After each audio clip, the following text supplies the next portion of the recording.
Let's go ahead and look at some of the basics of classification using naive Bayes. In this case, we'll consider the question of the classification of Drew. Drew is a name that can be given both to a woman and to a man, and so we can think of it as having two classes, C1 being male, C2 being female. And you can see how the traditional Bayes theorem here is set in terms of this question, right? So on the left-hand side, we have the question of the chances of a person being male if their name is Drew. On the right-hand side, we have the opposite, the chances of a person being named Drew if they are male. Then we look specifically at the probability of being male, and then at the probability of being named Drew. Now, if we look at this with some data, and just referencing the function that we just showed there, we can see that as we consider the probability of someone being called Drew, given that they're male, is 1 in 3. So if we look at the data here on the left-hand side, we can see that there are 3 males, 1, 2, 3, and only one of them is named Drew. Now, if we look at the second thing, what is the probability simply of being male? So we count the males. We go 1, 2, 3 out of 8, which is the total of all the people on this list. We have 3 out of 8. Now, for the probability simply of being Drew, we consider all the Drews on the list. We got 1, 2, 3 out of 8. And so the denominator there is 3/8. Now, we can repeat the same thing for the case in where we're considering, or we're asking the question, the probability of being female given that the name is Drew. And if we run through the same, we'll see that we get 0.250. Now, the denominator doesn't really matter since they're the same. And you can see that in this case, if your name is Drew, you're twice as likely to be female. And so that is sort of your bare bones, hello world classification using the example of Drew. Now, there's several formulations that you may run into when it comes to classification. In addition to those formulations, there's 2 or 3 of the basic ones. There's also some for documents. And as I mentioned in our meeting, there's a number of questions that are usually addressed using this technique in classic examples. Say, for example, is this a negative or a positive review? In this case, it's referring to a movie, but you could do the same for a restaurant or many other things. And in fact, sometimes Wall Street houses will try to guess how people feel about something in order to invest in stocks using this technique and polling the internet at large, or scraping the internet at large. Another one is categorization. So for example, if you are looking at papers that are being submitted and you wanted to automatically categorize them to a specific topic, you can use this technique as well. Others that I might have mentioned are the question of, can you identify the age, the gender of a writer? Can you do language identification? And this is what we will do next.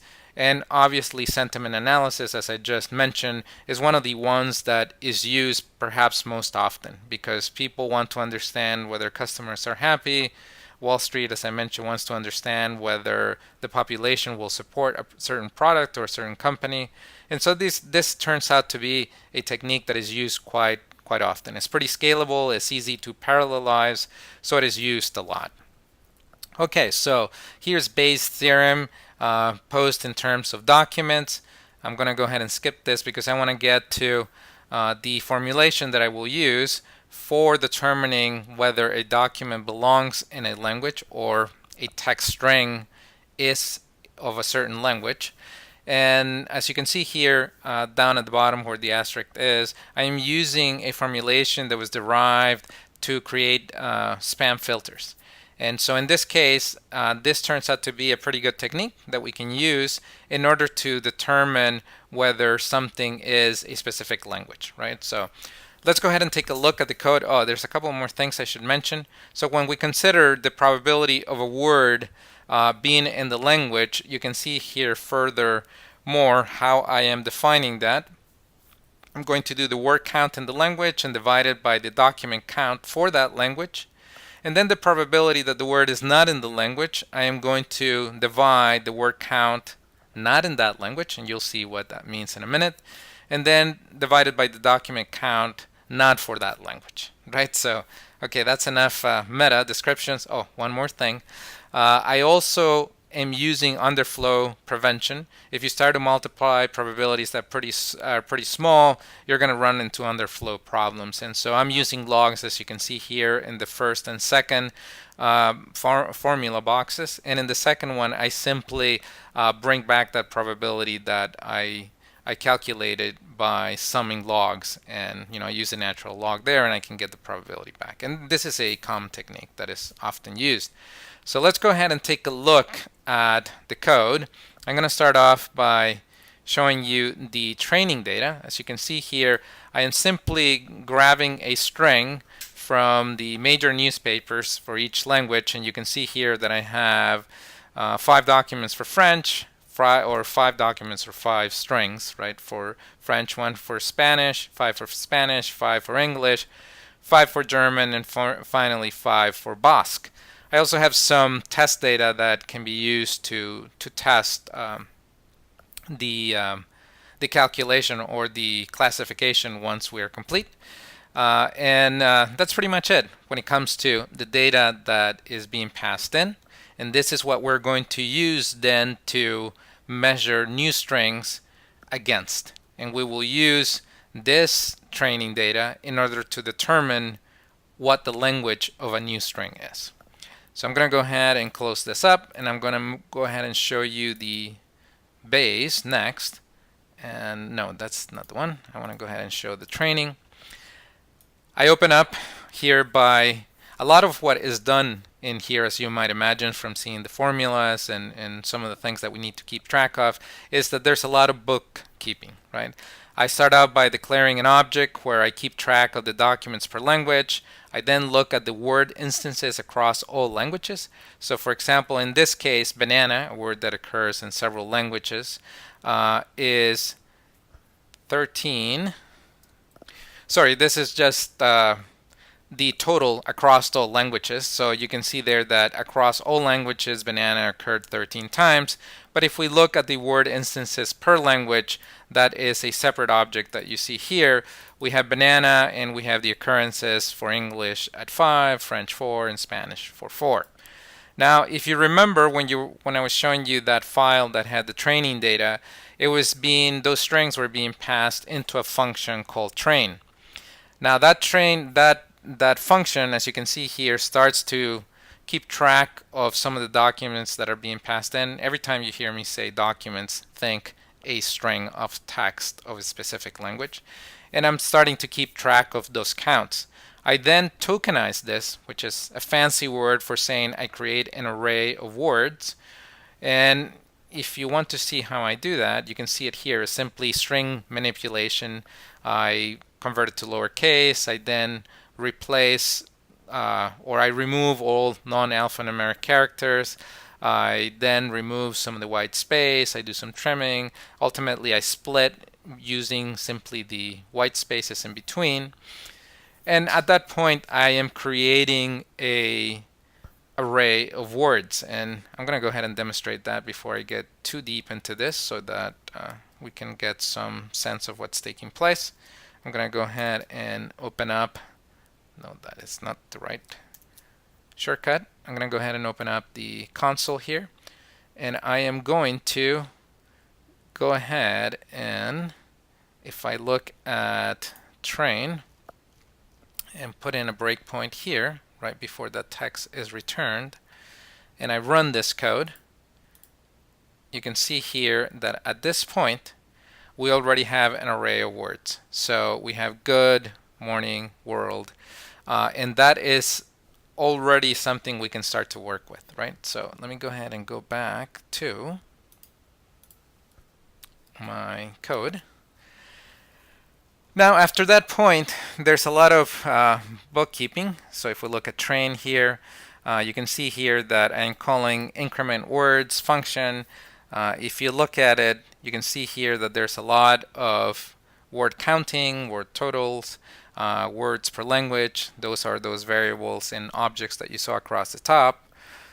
Some additional bookkeeping that I am keeping track of. And finally, down here at the bottom, you see that I am calculating the probability. Now, this call to calculate probability is considering a single word, right? Now, I carry out those calculations very much in the same way that they were defined here. And ultimately, I calculate that probability. I'm avoiding some error conditions there, as you can see. But I return this back to a calling function. And that calling function is a main loop that, let me go ahead and open that up, that is iterating through all of the words in a phrase that is being passed in. So the very first thing that we do here, this is the main loop, the run loop, is that we tokenize, then we do the training counts. The rest of it is simply scorekeeping. We loop through all of the languages, and then for every specific language, as you can see here, I calculate the probability for every one of those words. We sum those up, and then we compare the scores across all languages. Okay, so that is overall what the code is doing. Now, if we go back here, and I actually let this run to the end, you'll see that the probability of Good Morning World being English is the highest. Now, if I say, let me write something in Spanish, and I take a guess, you can see there that the highest of all is Spanish. If I use, I'm going to cheat a little bit here because this is a word I know in Basque, and Basque words don't appear on anything else. So I can certainly do that. If I do, let me see, a little bit of French, let's see, that should be highest in French, and yes, it is. And so you can get there a sense that classification is quite effective even if we have a very small set of training data. Now, we can walk through what it means for the classification that we're trying to do and how we can leverage some of these constructs in order to do that. But this is a simple walkthrough. I'll share the code to get you thinking about how to create that formulation. Remember, all this really does is that it decides a category or a bucket for something that we are considering, right? What is the probability of it being of that kind, of that type? In this case, we're talking about languages, but it could be male or female, as we saw before. It could be sentiment analysis as something positive or negative, or it could be simply a category for a paper, or in the case that we are considering a type or a security pattern. So with that, I'll go ahead and wrap it up and say goodbye.